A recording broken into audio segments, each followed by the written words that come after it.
conter algum ferimento. Então também é uma parte da nossa imunidade, né? Que é o componente do nosso sangue responsável por cicatrizar e fechar processos abertos, né? Uma hemorragia, por exemplo, estancar a nossa hemorragia. Então, as nossas plaquetas, importante a gente saber valor de normalidade e plaquetas altas e baixas e qual é a importância na nossa prática clínica disso. Então, vamos lá. Quando uma referência para plaquetas, 140 a 450 mil milímetros cúbicos. Quando eu tenho plaquetas abaixo de 140 mil, eu tenho um paciente que tem uma plaquetopenia, ou seja, é mais fácil dele sangrar, tá bom? Então, quando que a fisioterapia ela é desaconselhada, ela é contraindicada? Quando eu tenho processos plaquetopênicos muito intensos, em torno de 50 mil para baixo, tá bom? Quando eu tenho então umas plaquetas muito baixas, eu contraindico a reabilitação, porque a mínima manipulação ela pode aumentar a probabilidade da hemorragia, tá certo? E valores então altos, né, acima de 450 mil, também deixa esse sangue mais fácil para ele trombosar, né, para fazer trombos no paciente. Então, trombocitose, então o aumento então desordenado das minhas plaquetas, e a trombocitopenia, que é a diminuição considerável das minhas plaquetas, levando a algumas hemorragias, tá bom? Então a gente precisa saber o valor de referência e o que pode acontecer quanto mais e quanto menos dentro daquele valor, tá bom? Então, de leucograma, né, de hemograma, isso é muito importante, tá? A parte de anemia, infecções e plaquetas, que é isso, toda a rotina hospitalar vai exigir isso de vocês, tá? Quer queira na UTI, quer queira no ambulatório, nas enfermarias, no estágio, tá bom? Então, aqui só uma caracterização, né, de um hemograma na mão de vocês. Então, a gente tem a primeira divisão desse hemograma, hemograma completo. A primeira etapa, que é a divisão das células vermelhas, tá? Com a importância para nós, hemoglobina. E o leucograma, a gente vê leucócitos totais, lembra? Então, são todas aquelas células brancas reunidas e depois as subdivisões entre maduras e imaturas, como a gente já conversou, tá bom? E por fim, as nossas plaquetas, que é a parte da agregação para estancar determinados processos hemorrágicos, tudo bem? Então, essa é a cara de um hemograma para vocês se familiarizarem, tá bom? Bom, agora a gente vai falar um pouquinho de raio-x. Tá? Imagens, que são muito importantes, também vai estar no dia a dia de vocês acompanhando no estágio e na vida profissional, tá bom? Então, primeiro pensar que o paciente não é o raio-x, tá? O raio-x, ele é um determinante importante da nossa avaliação e conduta, porém, um raio-x isolado, sem juntar o quebra-cabeça do que está acontecendo com o paciente, ele se torna perdido, ele se torna solto, tá bom? Então, ele é importante, porém não é 100% uma certeza do que está se passando. A gente precisa ter história clínica e sinais clínicos associados à imagem radiológica, tá bom? Então, isoladamente não vai estabelecer uma conduta, tá bom? E uma coisa importante do raio-x é que a gente precisa olhá-lo como um todo, mas de fora para dentro, tá bom? Olhando, tendo uma visão diferenciada dessas imagens que vocês estão na sua frente, tá bom? A gente vai falar um pouquinho mais para frente. Então, primeira coisa, antes de olhar no paciente, na patologia, já naquele problema que mais chama a atenção na imagem radiológica, a gente precisa olhar para a qualidade dessa imagem, bom? Porque ela pode nos enganar em determinados aspectos. Então, o que é importante? O equipamento às vezes pode estar mal calibrado e jogar muito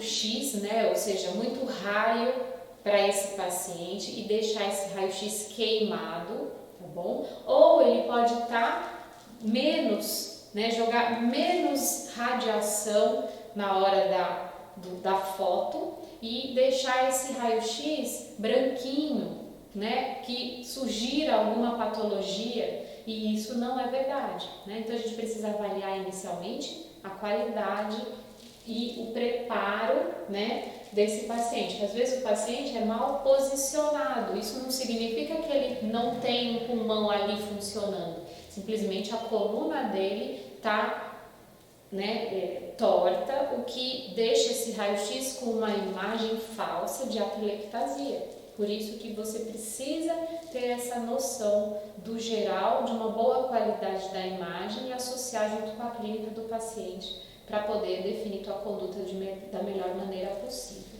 tá bom?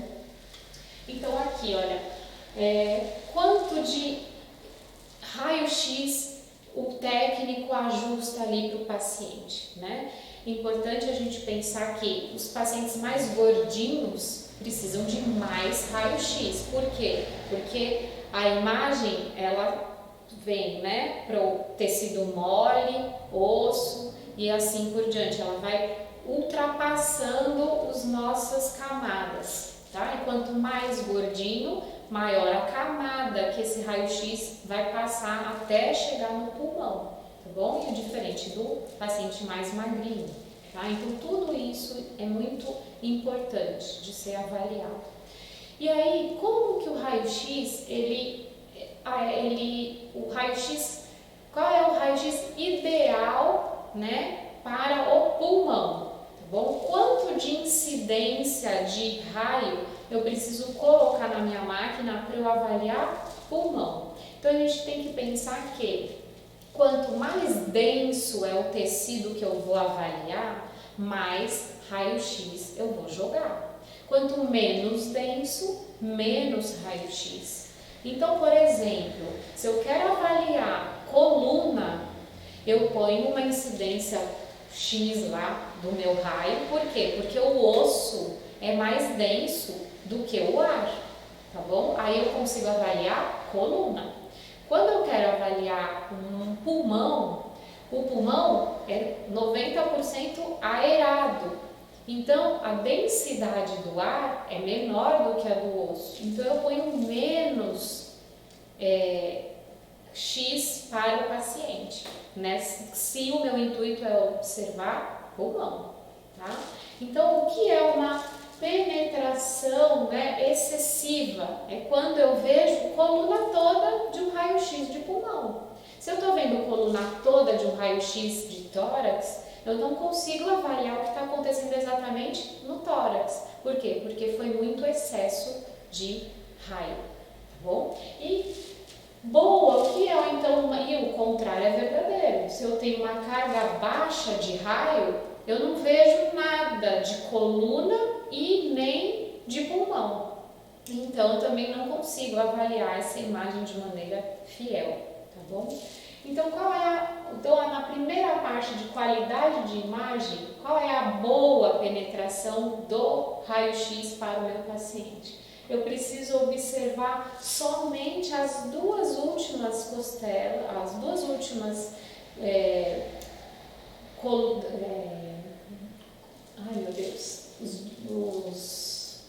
a coluna vertebral. Eu vejo até a sétima cervical somente e até no máximo a segunda torácica, tá bom? Então na coluna eu vejo somente essa parte aqui, ó, do pescoço do paciente, e depois o resto da coluna torácica some, tá bom? E isso é uma boa incidência do raio-x naquele paciente. Então vamos olhar aqui, olha, nessa figura. Aqui a gente tem uma imagem com pouquíssima penetração de raio-x para o paciente e aqui muita. Olha só, a gente vê toda a coluna desse paciente, tanto que fica preto. A gente tem uma imagem queimada, que é a imagem que a gente quer avaliar. Tá bom? Então chama-se parênquima pulmonar, é a área aerada de pulmão que a gente quer avaliar. Tá? Então, outra parte importante de qualidade, quando a gente o paciente faz o raio-x, ele precisa ser feito na inspiração profunda. E aí o técnico pede uma apneia e faz a foto do raio-x. Então, como avaliar se o paciente está na inspiração máxima? Contando 7 ou 8 costelas no mínimo na imagem, tá bom? Então, vamos olhar isso aqui. Então, nessa imagem aqui, olha, a gente vê bom alinhamento de clavículas, isso é importante porque um raio-x, né, mal posicionado pode definir alguma patologia que não exista. Então, alinhamento de clavícula e contar no mínimo 7 costelas desde aqui de cima, ó. 1, 2, 3, 4, 5, 6, 7, 8, 9, olha, isso já nos mostra que temos um raio-x em inspiração profunda, e isso é importante, tá? E aqui, ó, vocês percebam que depois na imagem do slide acho que vai ficar melhor de olhar, que é o seguinte, vocês conseguem ver somente aqui, ó, 2 cervicais e depois você não vê mais coluna. Tá bom? Então isso mostra que a imagem, a penetração que foi escolhida para esse perfil de paciente está correta. Tá, e aí a gente falou do avaliar de fora para dentro, né? Então vamos pensar nisso. O que a gente vai olhar, então, olhando para aquela imagem, por onde a gente começa? Pelas partes moles, tá bom? Então, tecido adiposo, saber se esse paciente é mulher ou homem, se é gordinho ou magrinho e se tem algum ar no tecido adiposo, no subcutâneo desse paciente. A gente vai mostrar numa imagem mais pra frente, tá bom? Então, a gente avalia tecido, gordura, mama e músculo de uma maneira geral. Aí depois a gente, olhando mais para dentro, partes ósseas, o que é importante bater o olho então nas partes ósseas, se a clavícula está bem alinhada, contar quantas costelas eu tenho para saber se ele foi feito na inspiração e o que mais que é importante saber e de que forma essas costelas estão. Tem fratura de costela? A costela está retificada? Não, e isso é importante para a gente definir patologias que vamos falar lá na frente, tá? Então, partes ósseas é isso que é bom saber. Vamos para a pleura. O que é a pleura? É o entorno desse pulmão, o entorno do parênquima pulmonar. Então, a pleura ela não dá para ver numa imagem de raio-x, porque são 2 folhetozinhos bem pequenos, grudados entre si e que conseguem fazer a expansibilidade do pulmão acontecer, né? Ajuda no pulmão, no manejo do pulmão na hora da entrada e da saída do ar. Então, na pleura, a gente só imagina uma linha que está contornando o parênquima pulmonar, tá? E a gente vai ver que tem doenças de pleura que vão nos mostrar pela imagem radiológica, né? Ar na pleura não pode ter. Pleura é pleura visceral, parietal, tudo junto. Vocês viram isso em cardiopulmonar.